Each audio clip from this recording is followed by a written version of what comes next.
ഈ ഒരു വർഷം തന്നെ സ്വർണത്തിൻ്റെ വെട്ടിപ്പ്, നികുതി വെട്ടിപ്പ് ഒരുപാട് നടന്നിട്ടുണ്ട്. അതിന് ഞാനൊരു എക്സാമ്പിൾ പറഞ്ഞു തരാവിടോ.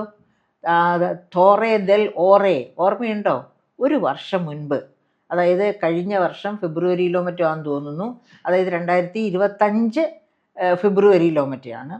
അതായത് കമേഴ്ഷ്യൽ ഇൻ്റലിജൻസ് 700 പേർ ചേർന്ന് പല ബസ്സുകളിലായിട്ട് തൃശ്ശൂരേക്ക് ഒരു വേട്ടയ്ക്കിറങ്ങി.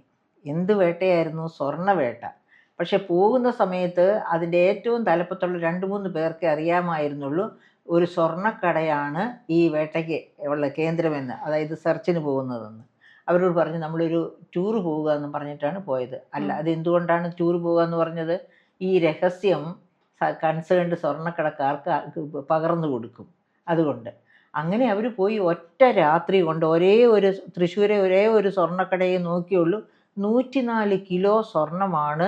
ഈ സ്വർണത്തിൻ്റെ ഈ വിലക്കയറ്റമൊന്നും ഉണ്ടാകുന്നതിന് മുമ്പ്, ട്രംപ് പ്രസിഡന്റ് ആകുന്നതിന് മുമ്പാണ് കേട്ടോ.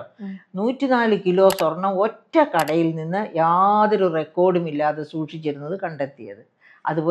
അതുപോലെ എത്ര സ്വർണ്ണക്കടകൾ കാണും കേരളത്തിൽ എന്നറിയാമോ? റെക്കോർഡ്സ് ഇല്ലാതെ